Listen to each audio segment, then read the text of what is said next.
The worst vice is advice. People just love telling you how they think you should be living your life. So from the time you're just a little kid, you are going to be bombarded with advice from everywhere.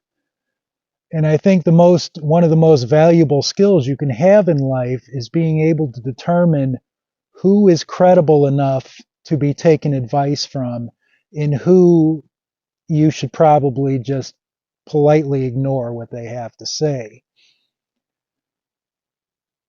Like your uncle who's going through his fifth divorce, yet he still feels he can give you relationship advice.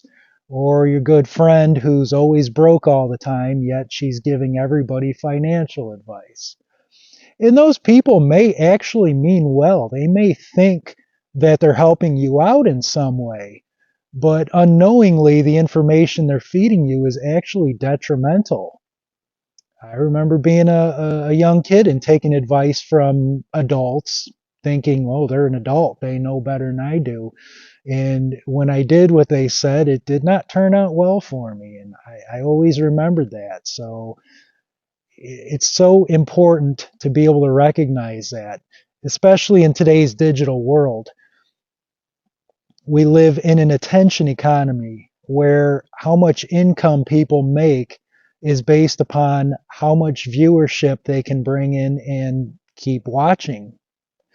So everything is about being polished, make people, the influencers and gurus and that, all trying to make themselves appear as smart and as polished as possible because people naturally see someone who looks confident and attractive and smart. They naturally say, oh, that person's got it going on. I really need to listen to them. So that's the purpose of everything. You notice all the gurus and self-help guys and all them, they always have an answer for everything in life. No matter what somebody asks them, you'll never hear one of them say, oh, I just don't know. I don't know enough about that subject to speak on it. Because if they did admit that, it would give up their whole aura that they know everything. So they will never do it. They will just double down. When I've seen people like that they've been called out on a lie, and instead of saying, yeah, okay, maybe I misspoke or whatever, they double down on that lie. They just will not admit defeat. They cannot admit defeat. And it's dangerous to listen to those kinds of people. Most of what you got to figure out in life has got to be figured out by yourself. It reminds me of that George Carlin skit where he said he went to a bookstore and looking around, and he said, why is it that when somebody needs self-help, they read a book written by somebody else? Genius. And just being close to something does not necessarily make you an expert on it. Let's take, for instance, I worked a 17-year career at a nuclear power plant as a security officer. Now, does that experience qualify me to talk about the deep aspects of how nuclear energy works? No, it does not. A place like that always has different departments, each with their own specializations. So I had my specialization, and there's others that specialize in the other aspects of it. So even though I'm not qualified to talk about how nuclear energy works and that, I still see people talk about it all the time that as I'm listening to them, I can tell they've never stepped foot in a nuclear plant. As I'm listening, just like, makes my brain hurt. But yet their viewers are still drawn in by what they have to say because they're saying it so confidently in an attractive presentation. Because most people, when they're tuning into something, what they want is to hear their own thoughts being repeated back at them, right? Like the nuclear plant example. If you want to hear, if you are somebody that believes nuclear energy is a good, clean thing, that's going to help us going into the future, you're going to want to listen to people who are saying that back at you. Whereas if you're somebody who believes that the nuclear power plants are evil and going to destroy the world, then you're going to want to listen to somebody who's confidently saying that. And that's just what people naturally do. But that's it's so critical to be able to set aside your own personal biases and be able to instead objectively hear other people who are actually qualified to discuss that subject.